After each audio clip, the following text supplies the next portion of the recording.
நீ தான் என்ன வலுக்கட்டாயமா இழுத்துட்டு போய் தண்ணி கொடுத்துட வச்ச. நான் கூப்பிட்டேன் தான். உங்களுக்கு எங்க போச்சு புத்தி? நீங்களும் தானே என் கூட வந்தீங்க. அது மட்டுமா, கரெக்டா குளிக்க போகும்போதெல்லாம் துண்ட மறந்துட்டு சரசு துண்ட எடுத்துட்டு வாமா அப்படின்னு என்கிட்ட அன்பா பேசி. நீ எல்லாம் ஒரு குடும்ப பொம்பளைடி. ஒரு பொண்டாட்டி புருஷன் பேசுற மாதிரி வார்த்தையா பேசுற? கொஞ்சம் கூட நாகரிகம் உனக்கு? இங்க பாருங்க, இதுக்கு நேர்ல பார்த்த சாட்சி இருக்கு. நான் நம்ம வீட்டு ஓனர் அம்மாவை கூப்பிட்டு உங்க அம்மா கிட்ட பஞ்சாயத்து வைப்பேன். பாரு, ஏற்கனவே எங்க அம்மாவுக்கு நெஞ்சு வலி. நீ வேற இப்படி ஏதாவது பண்ணி வச்சினா எங்க அம்மா உயிருக்கே ஆபத்து வந்துரும். போனா போட்டோம். உயிரோட இருந்து என்னத்த சாதிச்சாங்க? ஏன் உயிர் எடுக்கிறத தவிர வேற எதுவுமே பண்ணல.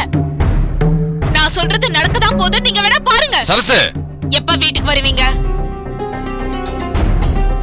சரி சரசு, நான் வரேன். நீ ஒன்னும் டென்ஷன் ஆகாத. இந்த பாரு, புள்ளதாச்சி பொண்ணு, நான் ஏதாவது தப்பா பேசியிருந்தா மன்னிச்சிரு. சீக்கிரமா வந்து சேருங்க சொல்லிட்டேன். கட்டின பொண்டாட்டி கால்வா கொடுத்துட்டு ஊர் மேலான்னு நினைச்சீங்க. என் கழுத்துலயே மஞ்ச கயிறு தொங்கிட்டு இருக்கு. அத அப்படியே ஒரே அழுத்துன போலீஸ் தரன்னு உங்களை இழுத்துட்டு வந்து என் வீட்டுல சேர்க்கும்.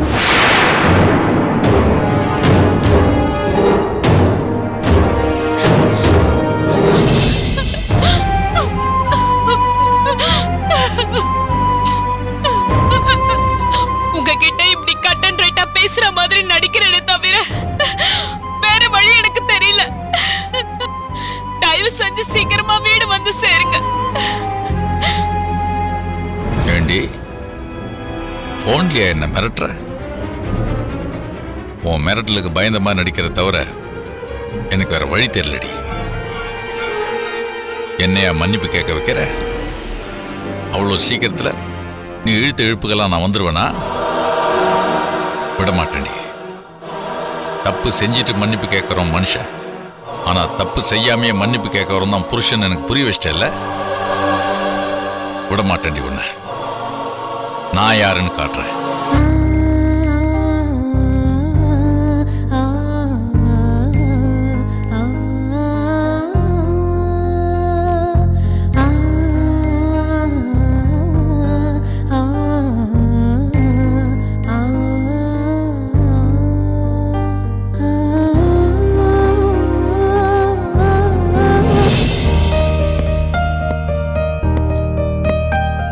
முருகா, கஸ்டமர் வந்திருக்காரு, என்னன்னு கேளு.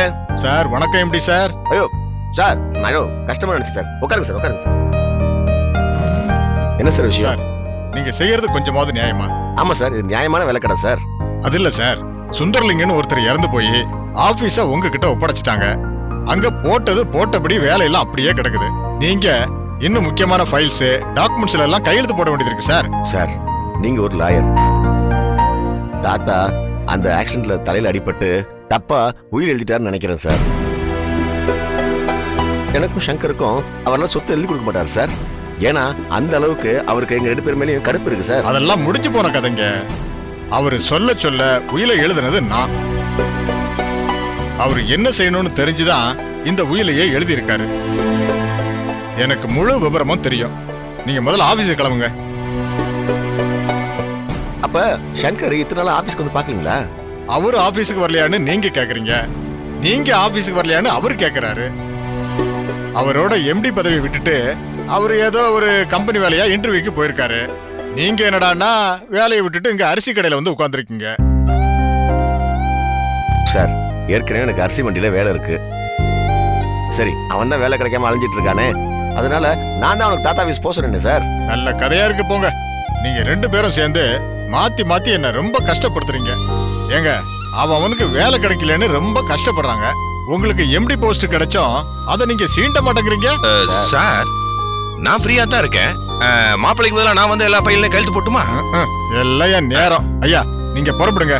அங்க ஆபீஸ்ல ஏகப்பட்ட பேருக்கு சம்பளம் போட வேண்டியது இருக்கு. செக்கில் எல்லாம் கையெழுத்து போட்டா தானே பாஸ் ஆகும். நீங்க கிளம்புங்க. இல்ல சார், எனக்கு நான் தேவையில்லாத இடத்த கையெழுத்துல போட்டு வச்சுக்கோங்களேன், ஏதாவது பிரச்சனை வந்துட போகுது சார். நான் தான் உங்க கூட இருக்கேன்ல, நான் பாத்துக்கிறேன். இங்க பாருங்க, இந்த உயிலை எழுதுறது மட்டும் இல்ல, இதை நடைமுறைப்படுத்துறது எல்லாமே என்னோட பொறுப்பு தான். அதனால தானே இவ்வளவு விளக்க வேண்டியதா இருக்கு. சார் நான் யோசிக்கணும், எனக்கு ஒரு 2 நாள் டைம் கொடுங்க. நல்லா இருக்கடா மாப்பிள கதை நீ சொல்றது. இந்த குரங்கு இருக்குதுல, குரங்கு அது கண்ட இடத்துல அங்க அங்கன்னு அசிங்கம் பண்ணி வைக்குமா. ஆனா மருந்துக்கு கொஞ்சம் குடுன்னு கேட்டா மரத்துக்கு மரம் தாவிக்கிட்டு இருக்குமா. அந்த மாதிரி இருக்கு நீ சொல்ற கதை. அவன் நாட்டுல வேலை கிடைக்காம எவ்வளவு கஷ்டப்பட்டுக்கிட்டு இருக்கிறான். உங்க 2 பேருக்கும் கோடிக்கணக்கான சொத்து கைக்கு கிடைச்சும் அதை அனுபவிக்கிறது விட்டுட்டு இப்படியே இருக்கீங்களே. அரிசி கடை தானே மாப்பிள, இந்த வேலையை நான் பாக்குறேன், நீ போய் அந்த வேலையை பாரு. ஆமா, நீ கொஞ்சம் சும்மா இருக்கியா? சார் எனக்கு 2 நாள் டைம் கொடுங்க சார். நானும் சங்கரும் பேசி ஒரு உறுதியான முடிவு உங்ககிட்ட சொல்றேன் சார். ராஜா, எனக்கு கோர்ட்ல இருந்து அவசரமா வர சொல்லி கால் வந்திருக்கு. சரி, நீங்க கண்டிப்பா வந்துருங்க. மறந்துடாதீங்க, 2 நாள் வந்துருங்க. நான் வரட்டுமா? வாங்க சார், வாங்க சார். என்னடா மாப்பிள நீ இப்படி பண்ணிட்ட?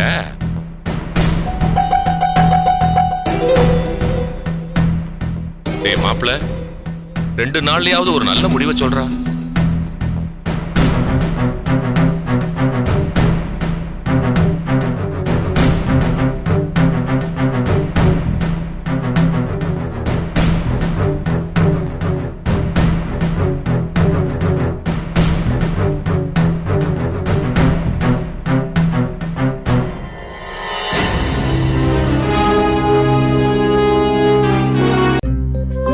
அக்கா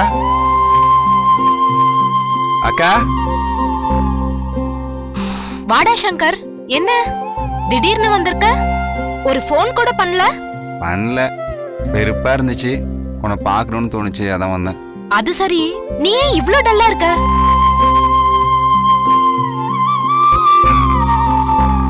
எங்கக்கா வேலை தேடி கம்பெனி அலையிறேன், ஒருத்தன் கூட வேலை கொடுக்க மாட்டேங்கிறேன். எல்லாரும் நான் கிரிமினல், என் மேலே கேஸ் இருக்குன்னு சொல்றானுங்க. நான் எவ்வளோ எடுத்து எக்ஸ்பிளைன் பண்றேன், ஆனா எவனுமே நம்ப மாட்டேங்கிறானே. என்னால பதில் சொல்லி தீரல. என்னடா மறுபடியும் வேலை தேட ஆரம்பிச்சிட்ட? அன்னைக்கு தாத்தா ஏதோ கம்பெனி எழுதி வச்சிட்டதா நீயும் ராஜாவும். ஆமா சொன்னேன், ஆனா அது உண்மையா பொய்யான்னு தெரியல. ஏற்கனவே அந்த தாத்தா ஒரு ஃப்ராடு. சாவர நேரத்துல எங்களுக்கு ஏதாவது சதி வேலை பண்ணி வச்சிருந்தாருன்னா அதான் யோசிக்க வேண்டியதா இருக்கு. ஏண்டா, சாகுற மனுஷன் திருந்தி நல்லது தானே பண்ணிட்டு போயிருக்காரு, உனக்கு இன்னுமா அவர் மேல சந்தேகம்? அது மட்டும் இல்லக்கா, அவரு அந்த உயிரெல்லாம் என் பேர்ல மட்டும் எழுதி வைக்கல, ராஜான பேர்லயும் எழுதி வச்சிருக்காரு. 2 பேர் சேர்ந்து போனாதான் கம்பெனி பொறுப்பெல்லாம் கொடுப்பாங்க. சரி, அதுல என்ன கஷ்டம் இருக்கு? இல்லக்கா, ராஜான ஏற்கனவே ஒரு பிசினஸ் பண்ணிட்டு இருக்காரு. ஆபீஸ் பொறுப்பெல்லாம் 6 மாசம் பாத்துக்கணும் உயிரில வேற எழுதிருக்கு. அதனால அவர் பிசினஸ் விட்டு வர்றதுக்கு யோசிக்கிறாரு. ஓஹோ, அது சரி. ஆமா, நீ மாமா வீட்டுக்கு போய் அங்க ஏதாவது கலாட்டா பண்ணியா? இவரு என்ன வெறுப்பேத்தாத. நான் இங்க வந்தது பயங்கர பசியோட வந்திருக்கேன். முதல்ல எனக்கு சாப்பாடு போடு. டேய், நீ அங்க போய் அவர்கிட்ட சண்டை போட போய் அவர் எனக்கு ஃபோன் பண்ணி பெரிய கலாட்டாவே பண்ணிட்டாரு. பண்ணட்டும், எல்லாரும் என்கிட்ட வசமா மாட்டினாங்க. ஒரு காட்டிட்டு எல்லாரையும் தெரியுமா? ஏண்டா இப்படிலாம் பண்ணி தொலைற? பின்னக்கா, நம்ம அந்த வீட்டுல சம்பந்தம் பண்ணிருக்கோம். அவங்க வீட்டுல ஒரு கல்யாண ஃபங்க்ஷன் நடக்குதா, நீ மூத்த மருமக, ஒன்னு அவங்க கூப்பிட வேணாமா? அந்த பார்வதி அம்மனா வாய மூடிட்டு இருக்காங்க. உன் புருஷன் முதுகிலும் இல்லாம இருக்காரு. என்னக்கா குடும்பம் நடத்துறாரு உன் கூட? அதுல என்ன அர்த்தம் இருக்குன்னு கேக்குறேன். டேய், எனக்கு ஃபோன் பண்ணி திட்டினாருடா. நானும் அவரை ஒன்னும் சும்மா விடல. என் பங்குக்கு நானும் அவரை நல்லா தான் திட்டி விட்டுட்டேன். பார்வதி அத்தைக்கும் செம்ம அபிஷேகம் பண்ண. மனுஷன் பயந்து போய் போனை கட் பண்ணிட்டாருடா. எல்லாத்துக்கும் காரணம் நம்ம கிட்ட பணம் இல்லைல்ல. நீ மட்டும் பணக்காரியா இருந்தானே வச்சுக்கீங்க, உன்னை ஆரத்தி எடுத்து வீட்டுக்கு கூட்டிருப்பாங்கல்ல. பணம் பணம் பணம் பணம். அந்த பணத்தை சம்பாதிச்சு அந்த பார்வதி உன் காலில் விழ வைக்கிறேன். டேய், அவ்வளோலாம் எனக்கு பேராசை இல்லடா. என்ன மருமகளா மதிச்சு என் புருஷன் கூட என்ன வாழ வச்சா அது போதும்டா. நடக்கும்க்கா, நடத்தி காட்டுறேன். உன் புருஷனை உன் முந்தானியை புடிச்சிட்டு சுத்துற அளவுக்கு செய்யறேன், போதுமா? அது மட்டும் இல்லக்கா, அந்த மாதவன், திவ்யா, அந்த பார்வதி, இவங்க எல்லாருக்கும் நான் யாருன்னு காட்டுறேன். கொஞ்ச நாள் பொறுத்துக்கோ. டேய், என்னடா திடீர்னு ஒரு மாதிரி பேசுற? இருக்குக்கா, இருக்கு. உன் புருஷனுக்கு ஒரு கட்டம் கட்டி வச்சிருக்கேன். இங்க உன் கூட குடும்பம் நடத்திட்டு அவங்க அம்மா கிட்ட நல்ல பேர் எடுத்துட்டு இருக்காருல்ல. அன்னைக்கு கோவத்துல இது எல்லாத்தையுமே சொல்லி இருந்திருப்பேன். அப்படி சொன்னா நம்ம மனம் சேர்ந்து போவோம். அதனாலதான் நான் எதுவுமே சொல்ல. டேய், தயவு செஞ்சு அந்த மாதிரிலாம் எதுவும் பண்ணிடாதடா. அப்புறம் அவமானப்படுத்துற மாதிரி எதுவும் பேசிடாதடா. சும்மா சும்மா அவர் காலில் விழுந்து கிடக்காதக்கா. நான் ஒரு கால்ல தான் விழுந்து கிடக்கணும், எனக்கு வேற வழி இல்ல. என்ன வழி இல்ல அது இதுன்னு சொல்லிட்டு இருக்க. அவர் தான் தப்பு பண்ணிட்டு இருக்காருல. நானும் ஒரு விஷயத்த உன்கிட்ட மறைச்சிட்டேன். என்ன? நான் இப்போ முழுகாம இருக்கேன்டா.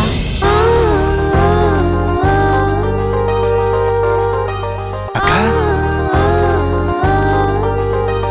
4 மாசம் அவருக்கு கார் ஆக்சிடென்ட்ல அடிபட்டு உயிருக்கு போராடிட்டு இருந்தப்போ எனக்குள்ள அவரோட உயிர் உருவாயிடுச்சு. அவர் அந்த சமயத்துல கோமாவுல இருந்தாரு. நான் கர்ப்பமா இருக்கிற விஷயத்த முத அவர்கிட்ட சொல்லிட்டு தான் நம்ம வீட்ல இருக்கவங்களுக்கோ இல்ல இந்த ஊர் உலகத்துக்கோ சொல்லணும்னு நினைச்சேன். அவர் கண் முழிச்சப்ப நீ கோர்ட்டு கேஸ்ன்னு தாத்தாவோட சதி வலையில மாட்டி எங்கெங்கயோ தவிச்சிட்டு இருந்த. இப்பதான் உன்கிட்ட சொல்றதுக்கு சந்தர்ப்பம் வந்துச்சு. அவரோட வாரிச இப்ப என் வயித்துல சுமந்துட்டு இருக்கேன். என் நிலைமைய இந்த நேரத்துல நீ யோசிச்சு அவர்கிட்ட கொஞ்சம் தன்மையா நடந்துக்கோடா. அவரு மனசால ரொம்ப நல்லவருடா. ஏதோ அவங்க அம்மா கிட்ட மாட்டிக்க கூடாதுன்ற பயத்துல கொஞ்சம் அப்படி இப்படின்னு நடந்துக்கிறாரு. அவரை காஞ்சிபுரத்துக்கு கூட்டிட்டு வந்து தனி கொடுத்துன வைக்கலான்னு கம்பல் பண்ணதே நாம தானடா. இந்த நிலைமைக்கு அவர் மட்டும் காரணம் இல்லையே. அதனால அவர்கிட்ட கொஞ்சம் அனுசரிச்சு போடா. அக்கா சாரிக்கா. எனக்கு நீ கன்சீவான விஷயமே தெரியாதுக்கா. தெரிஞ்சிருந்தா நான் அவகிட்ட சண்டையை போட்டுருக்க மாட்டேங்க. அக்கா நல்லவங்களுக்குலாம் ரொம்ப நாள் கேரண்டி கிடையாதுக்கா. எல்லாமே காலத்தோட கட்டாயம். ஒருத்தன் பல சோதனைகளை பல கஷ்டங்களை தாண்டி வரும்போது காத்துல கரைஞ்சு போற கற்பூரம் மாதிரி கரைஞ்சு போயிடுறாங்க. அவன் அந்த கடவுள் உதவி செய்யும் நம்பி ஓடிக்கிட்டே இருக்கான். என்னென்னமோ தடையெல்லாம் தாண்டி போறான். கடைசி வரைக்கும் அந்த கடவுள் உதவி செய்யலன்னு தெரிஞ்சோன்னே ஒரு நல்லவன் கூட கெட்டவனா மாறிடுறாங்க. ஆமா, நீ யார சொல்ற? நான் நம்ம சுப்பு மாமாவை, நான் அவரை மாதிரி இருக்கிற எல்லா நல்லவங்களையும் தான்க்கா சொல்றேன். சரி, நீ பசிக்குதுன்னு சொன்னல, வா சாப்பிடலாம். ஆமா, நீ கன்சீவா இருக்கிய, செக்கப்க்கு டாக்டர்லாம் போய் பாத்தியாக்கா? இது வரைக்கும் போலப்பா. அப்பப்ப தலை சுத்தல் வாந்தி மயக்கம்னு வந்துட்டு தான் இருக்கு. பக்கத்துல இருக்க டாக்டர் தான் பார்த்துட்டு இருக்கேன். இது வரைக்கும் ப்ராப்பரா எந்த செக்கப்பும் பண்ணல. என்னக்கா பேசுற? நீ கன்சீவா இருக்கிற விஷயம் மாமாவுக்கு தெரியும்ல? ஆ, அவருக்கு தெரியும். ஒரு தடவை பெரிய டாக்டர் கிட்ட அப்பாயின்மெண்ட் வாங்கியிருந்தாரு. அன்னைக்கு தான் மும்பை தப்பிச்சு போன உன்னை போலீஸ் பிடிச்சிட்டாங்கன்னு தெரிஞ்சது. அதனால டாக்டர் கிட்ட போறதை கேன்சல் பண்ணிட்டு உன்னை பார்க்கணும்னு ஓடி வந்துட்டேன். அந்த விஷயத்துல என் மேல அவர் ரொம்ப கோபத்துல இருக்காரு. ஏங்க, உன் கழுத்துல இருக்க மஞ்சள் கயிறு கூட ஒரு கண்ணை உறுத்தலையா? இல்ல, ஒரு தடவை தாலிச்சேன் வாங்கிட்டு வந்தாரு. பேச்சு வாக்குல உன் நிலைமை பத்தி பேசின உன்ன டென்ஷன் ஆகி, உனக்கு என்னை விட உன் தம்பி தானே முக்கியம், நான் வாங்கிட்டு வந்த தாலி கொடி எதுக்குன்னு கோவமா திரும்ப எடுத்துட்டு போயிட்டாரா. ஏங்க, உன் வயித்துல ஒரு குழந்தைய சுமக்கிற, அப்படி இருந்துமா இப்படி பேசுறாரு? கோவம் கண்ணை மறைக்கிறப்போ சில சமயம் நல்லது கெட்டதெல்லாம் யாருப்பா பாக்குறா? என்னக்கா பேசுற? எது சொன்னாலும் ஒரு சப்பை கட்டி கட்டி உன் புருஷனை பாதுகாப்பா பக்கத்துலயே வச்சுக்கோ. சரி விடுடா, ரொம்ப பசிக்குதுன்னு சொன்னல, வா நான் சாப்பாடு எடுத்து வைக்கிறேன், சாப்பிடலாம்.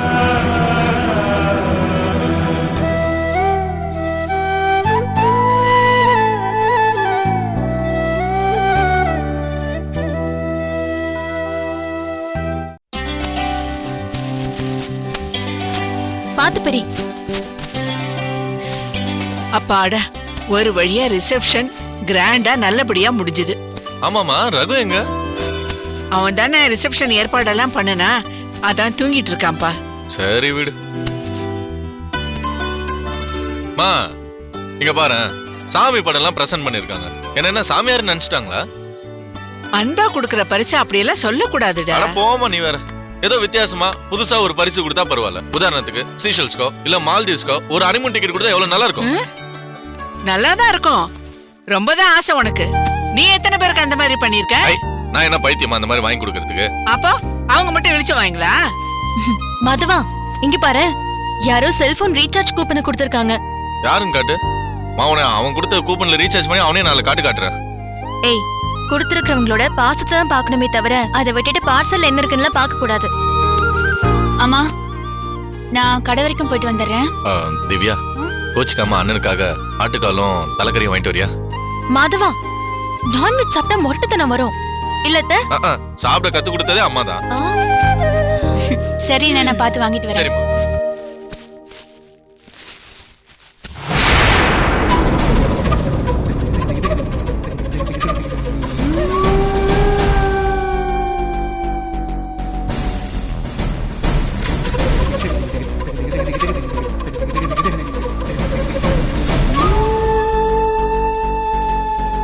மருமோளே, இன்னைக்கு திங்கட்கிழமை, நம்ம வீட்டுக்கு போவோமா?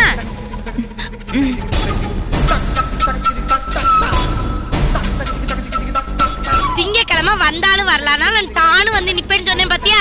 அதே மாதிரி வந்துட்டேன் பாத்தியா? சுந்தரி, வாமா உட்காருமா.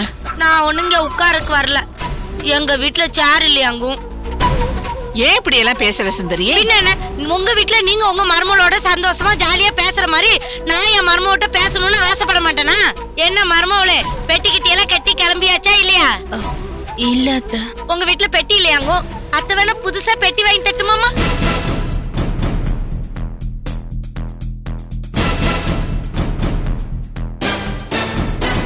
என்னம்மா அங்க பாக்குற?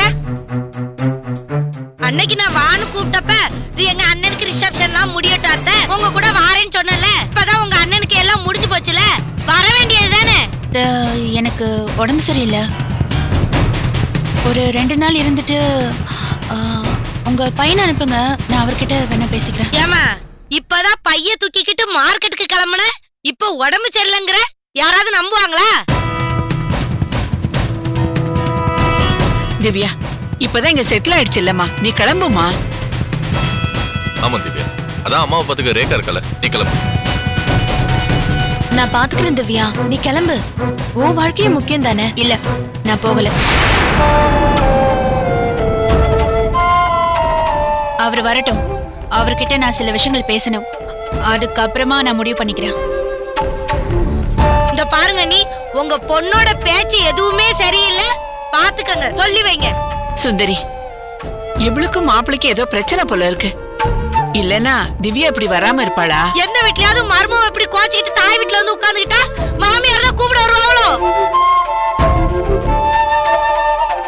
ஏதோ நம்ம வீட்டு பிள்ளையாச்சே, இந்த பிள்ளைகள் மனசெல்லாம் நொந்து போயிடக்கூடாதுன்னு என் ஈகோல விட்டு நான் கூப்பிட வந்தேனா, நீங்க என்னமோ பிரச்சனை சக்கரையை தடவி கொடுத்த மாதிரி உங்க பொண்ணுக்கே சப்போர்ட் பண்ணி பேசிட்டு இருக்கியே.